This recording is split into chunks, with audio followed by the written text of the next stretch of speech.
Okay, everybody, welcome to another episode of Two Hairy Dudes Movie Reviews. I am Billy Garcia. And I'm Freddie Cabello. And today we're going to be discussing movies on Tubi you should be watching. Yes, and he actually recommended it to me. I went home and watched it and told him I want to do a video on it. So this is what this is going to be. This video is going to be on Get Shorty and Be Cool. John Travolta movies. Awesome John Travolta movies, I should say. You know, he told me about him. I was skeptical. That's just me being stupid. And he said, if you like Get Shorty, watch Be Cool. And I was like, we'll see. I watched both of them in one sitting. That's how good these movies were. Especially, for me, Get Shorty is the better of the two. But, you know, original's always the best of them. Except for Godfather. Godfather Part 2 is better than Part 1. I don't care. Yeah. But yeah, this such a awesome journey that you get to be put on in these films. It starts out with John Travolta, and he's, what is he in this movie? A Shylock. Yeah. Basically, he's a collector. Yeah. Like, you know, you owe money, he goes and he collects the money. If you don't have the money, he breaks a couple of thumbs, a leg, a finger, you know, arm. He's like Rocky in the first Rocky movie. Oh, God. One day we have to discuss the Rocky movie. I would love to do that. But anyways, he's essentially like Rocky, and he's not feeling fulfilled in his life. He wants to do something else. And everyone's telling him he's crazy, and then he gets sent to go find this guy who owes the people money, and he ends up in Hollywood. And it's the greatest thing that happens to this guy. Like you can tell he fits in perfectly in Hollywood. It's one adventure leading him one way and ends up leading him another way, ends up leading him another way, and then all of a sudden he's in Hollywood with the script and a bag full of money. And he just starts meeting producers and actresses. And in the beginning of the movie, you realize that he is a movie buff. Like, you know, he is a Shylock, he is what he is, but he loves old movies, horror movies, B movies, like, he loves all of them. And then he starts getting to meet the people who produce these movies, the actresses and everything. And like I said, he's got a movie script, a bag full of money, and like, everybody. Oh, Danny DeVito's in the movie, and he does a good job too. He just plays a funny, I'm rich actor, you know, everyone should bow down to me type of guy. It's great. It's definitely not a Danny DeVito you've ever seen before, but it's Danny DeVito. Like, that's the best thing to me. Such a good movie. I guess the closest thing I could equate it to is Danny DeVito in It's Always Sunny in Philadelphia. I think this is the closest thing, but even then, the Danny DeVito and the movie is still out. But then again, you know, the funny parts also remind me of Danny DeVito and Twins. Yes. Yeah, like, you know. Also, Push My Mom on a Train. Oh, dude, about that was pretty good. Yeah. Okay, so Get Shorty, John Travolta. What do you like about the movie? Why did it catch you? I don't know. I just like the whole, like, how John Travolta realizes the gang world is not that much different than the Hollywood perspective, and I think this movie gives a really unique perspective on that, and I love that. Like, I absolutely love that how he was like, wait a minute, this is like this and this, and this is like that and that, and it was so cool to see him be like, well, I can do this. This is easy. And like, even at one point, he tells a guy essentially that. He's like, well, if it's that easy, what do I need you for? What do I need you for? And I love the part where he's like, man, after I'm done here in Hollywood, I'm going to have to go back to Florida to do Shylocking for a vacation. Because it's like, it's a pain in the ass to be in the movie business. But I like it, man. The story was good. John Travolta's acting in the movie, I liked it. You know, he basically plays John Travolta. I mean, just sit back, cool, relax. You never see him get angry. You never see him lose his cool in the movie whatsoever. I mean, he fights people. He shoots people, but he never changes his demeanor in the movie, and the character works throughout the entire movie. It's such a good movie. It is such a good movie. And of course that leads into Be Cool. Be Cool, John Travolta. It's almost the same aspect, but he's going from the Hollywood producers and movies into music industry producers and gangsters and gangster rappers and all of that. And that's essentially why we're here today. I really want to talk about this because that movie is good, but I think kind of plays off the tropes of Get Shorty a lot more than it should have. But it doesn't, for me, it's supposed to be like that. It's supposed to be It's a kind of like sequel. a throwback to like, hey, remember this, remember that. They do a little too much for my liking, but it's still an overall good film. But in Be Cool, they find there's a singer that John Travolta finds, and And this singer is played by Sierra. she's stuck in this contract to be in this music group with Vince Vaughn. Okay, well, the story starts off like any other story. Small town girl moves to the city, thinks she's gonna become famous. She gets off the bus. They make her sign a contract, and now she's a lounge singer in a strip club. Basically, that's how the movie starts In a off. strip club owned by Vince Vaughn and what's the other guy? He's the wolf in Pulp Fiction. Oh, God. Harvey Keitel. Harvey Keitel. Harvey Keitel. Oh. Who was in Get Shorty as the gang boss at the very end, which is hilarious. I love how they pulled off that. They didn't even care that they used him. And Vince Vaughn's bodyguard in Be Cool is played by Dwayne "The Rock" Johnson. You watch the movie, and there's a lot of fingers pointing to, oh, he's gay in this film. They never straight out say it. He never says it. But man, The Rock in this film, and you're talking about years ago, like the way he did the acting in this film, playing a bodyguard who might be gay, is like hilarious. He's so funny in the movie. I know, he was Like so The young Rock too. is so funny in this movie. It was that was another, I forgot. That's another great aspect. The Dwayne The Rock Johnson, the way him and Vince Vaughn play off each other. Oh, it's so I great. love it. What is it? Sugar Tank. Come on, Sugar Tank. Yeah. It's okay, Sugar Tank. And I've never seen Vince Vaughn like that before, and seeing him like that, I almost want to see him do that more. He plays a white guy who is kind of like, he dresses, acts, talks like a black pimp. Yeah, and That's basically it. I mean, there's no other way to say it. That's what he plays. And it's so great. And throughout the entire movie, everyone calls him out for it. And he throws it off because he's like, I'm gonna do me, baby. And I love that. Even though he turns out to be a dirtbag, I love that demeanor of that. Yeah, like he plays the character so well. Like he does not care that he's not black. Like No, it's a funny movie with great actors, with great characters for these actors to play, and I like the movie. I always have. Also, I think this movie was also made because in Pulp Fiction we see John Travolta and Uma Thurman, who Uma Thurman is also in this film. They get to dance, but we don't get to see any further connection. I really think John Travolta and Uma Thurman were like, we're gonna do this movie because we want to, like, basically establish a connection, and that, especially the scene where they dance. Yeah. It was so reminiscent of what happened in Pulp Fiction. I was like, oh, I know what they were doing here, and I like it. Like, Yeah, there's a scene where they're dancing. It's the Black Eyed Peas. Uma Thurman's in the movie. Cedric the Entertainer. Andre 3000. Oh, man. Again, The Rock. Vince Vaughn. Vince Vaughn, Harvey Keitel. Harvey Keitel. Like, there's so... James Woods. How can we forget James Woods? Fucking Family Guy. Like, piece of candy. Even Danny DeVito makes a small cameo. Oh, that's so great. Just a little cameo. I'm playing Johnny Cash, but was he like 6 foot tall? Camera angles, you know the movie. That's how it works nowadays. Seriously, you haven't seen these movies? You can watch them for free on Tubi, and they're just good all around movies. Like, they're. And if I were you, I would do it relatively quickly, at least in a month, because Tubi likes to get rid of things. Although I know, remember they took off 3 Days to Kill?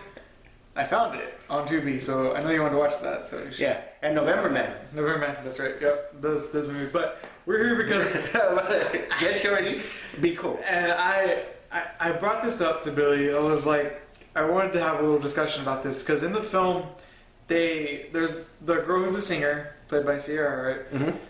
Oh, Aerosmith. Aerosmith is in the movie. Steven Tyler's in Tyler. the movie. And that's another great aspect. But And they perform. they do perform. It's pretty awesome.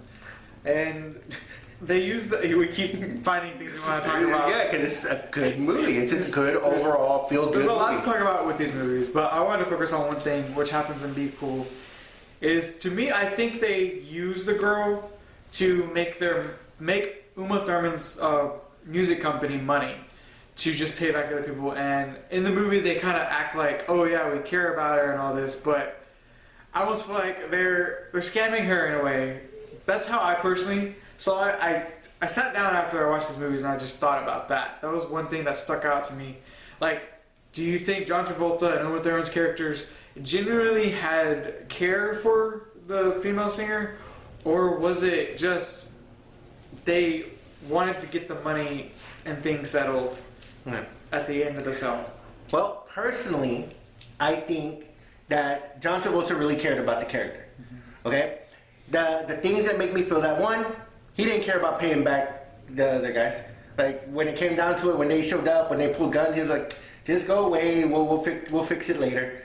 Like, but the parts that stood out to me that showed that he cared about the character were, one, he got her out of her contract. He was always there for her when she needed it. When she disappeared, he went looking for her.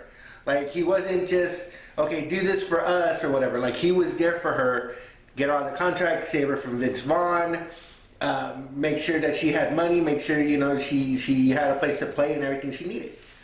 I mean, Uma Thurman's character, I don't even know, like, you know, she was there kind of because she's pretty or whatever, but she just didn't have as much control as John Travolta. And it wasn't even his company, it was her company. But I do think his character cared about her character. I think he showed it over and over. I even think he cared about The Rock's character. Like, he was even, like, you know, get away from this guy and I'll help you.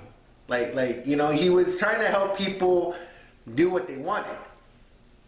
Basically, what John Travolta's character plays in both of these movies is, like, all these people have dreams and things that they want to do, and, you know, they're trying to do it slow, and we got to do it like this, and John Travolta goes in there, kicks the doors open, here you go. I mean, he even gets Uma Thurman to get Steven Tyler to get Sierra to perform with them on stage. Like, I mean, there's a lot that goes into that. Yeah, you're right, but... And then he doesn't even pay Cedric the Entertainer. True. He goes, I'll give you some producer credits, fix the music. Like add something to the production on the album that she's creating, and we'll give you money from the album. Like, he doesn't even pay him. He's just like, okay, we'll make you part producer of the album. But by doing that, he technically pays him. I understand. In a way, he technically... You're right, not up front, he doesn't pay him, but he promises him... He still has a promise of him to money. Okay, but do you think that all the things that he did for her were from his heart? Like, he didn't even have a record for her. Or I think at first... He went and he took her out of a bar. He beat up The Rock and gets Sierra and goes, she's out of the contract, have a nice day. And he walks out with her like nothing. Like, who else was doing anything like that for her? I don't know. I personally feel that at first his intentions were not... I'm not saying his intentions were ill at all, but I almost feel like he, at the end of the day, just wanted to make sure everybody got paid more than he had care for the female singer. Because his original job was technically that he cared about making sure people got paid, not necessarily whose feelings got hurt while doing it. Okay, but do you think that that's the way the movie was written, or do you think that you're thinking too much into it? You're overthinking the movie. Like, because of the stories and the things and your love for Quentin Tarantino movies, you're overthinking the story. I think the story was written real basic. And John Travolta comes in, saves the girl, he gets her to make an album, she becomes famous, everybody's happy. Because that's the way the movie ends. Everybody's happy at the end of the movie. Yeah. Except for Vince Vaughn, because he's on fire. Watch the movie. And the fact they kept that in that music video. But, you know, everybody's happy again, except for, you know, barbecued Vince Vaughn. But yeah, you might be right. I might be thinking, like, you might just way be too much into it. But I don't know. I think this movie's supposed to be deeper than what is let on. Because Have you watched the movie? Yeah. What do you mean deeper? But remember, Cedric the Entertainer has one of the most woke lines in movie history. For the what you're right. he said, You're right. I was like, that is some deep shit for a movie like this. That's like that should be quoted. That should be talked about way more, especially right now in this day and age. I don't know his exact speech, but the speech is like from the guy who played a lemur in the Madagascar movies. You got this incredible speech about race and nationality and how black people have inspired, like they've done everything, like they've changed music, they've changed movies, they've changed, I mean, white kids or whatever, I mean, they're dressing like black people, they're listening to rap. I mean, black people have like inspired all of this. They're part of the melting pot. They're one of the biggest parts of the American melting pot when it comes to what is cool, to what is mainstream, to what you look at, to who these little white kids are looking up to, are like, you know, black basketball players or rappers, or, you know, you have one of the greatest rappers in the world is Eminem, who is white, but he was inspired by Run DMC and Rakim and all of these original, you know. So you have to watch the movie to understand, but I mean, for there's still to be racism, and for someone to call, you know, a black person a nigger is like, why are you doing this? Like, do you even understand how much black people have added to American culture? And you don't have a right to say these things. Like, I mean, honestly, like, I never even, I like the speech, I understood the speech, but I just never thought about it as deeply as you're thinking about it. I'm just saying. And you have to watch the movie to understand. Cedric the Entertainer. I feel like this movie has a surface level, like you said. It does have a simple plot of basically get the girl to where she needs to be. Right. But that's why I thought deeper, especially with the Cedric Entertainer thing. Yeah. It's like, it's so deep, and you just went off of that. Like, yeah, you're right. Like, now oh my goodness, is it deeper than like, is it deeper than a comedy movie? Thank you. I'm gonna have to watch the movie again. Just watch it again, and if you still come out feeling, no, John Travolta cares about it, I still see that. But I'm just saying, I was thinking just a little bit deeper. Is John Travolta's character completely honest, or are there underlying tones that he just wants to get? I don't know. That's me personally, and of course, I just opened your mind a little bit. I understand that we're talking about the relationship between John Travolta and Sierra in the movie, but now that you're talking about Cedric the Entertainer's speech is something that needs to be played right now, like you said, something that people need to hear right now, because it's the truth. And even you said, like, you know, that makes people cool. What's the title of that film? Be cool. And I know that's also in the movie, you know, be cool is like, yo, be cool, man, be cool. But at the same time, also, be cool is a way to be like, hey, be cool fashion-wise, you know, how you think, stuff like that. So it's... There might be a lot more deeper than what I thought. I feel like... I think he just like... I feel like we might have to do another video. Wow. And hear Billy's take on how he feels now. Because I saw all of this, and it was my first time seeing the movie. And I've seen it hundreds of times. I have the DVDs. and these movies... Wow. Yeah, these movies were 1995 and 2005, 10 years apart. They're really good movies, but I think Be Cool has a lot deeper thing than what people are watch the movie for. And I know it's great. Look at him; he's dumbfounded. He's like I completely, until you broke it up, I completely forgotten about that speech. Mm-hmm. That's that is an amazing speech. It's something that should be talked about. Like the way that everyone constantly says Samuel L. Jackson's speech from Pulp Fiction. What he says, that excerpt before he shoots the guys. Mm-hmm. And Rocky Balboa's speech in Rocky Balboa. That Cedric the Entertainer speech is... If you watch it, tell your friends to watch it. After they watch it, tell their friends to tell their friends to tell their friends to tell their families. Get everybody to watch it. Even if it's only for that part of the movie. Because even if you just go on especially YouTube and watch it. with the way things are right now politically, it's so something. woke, right? Yeah. It's so woke as to today's standards. It's crazy that this speech hasn't been posted more. And I think it's just because it was in that movie where you think, oh no, it's just a comedy movie. But wow. I think this movie is much deeper than what people originally thought. And I think seeing Billy like this, I kind of realized we probably need to talk about this more. Yeah. So I'm definitely gonna have to watch it again. You're definitely gonna have to see another video about Be Cool from the two hairy dudes right here because it's gonna be crazy. Yeah. I'm just gonna tell you that. Oh my goodness. Yeah. Billy doesn't know what to say anymore. I've never seen him like this. Alright. So go out and watch Be Cool, watch Get Shorty. And again, if you don't want to watch the whole movies, get on YouTube and find the Cedric the Entertainer excerpt. And wow.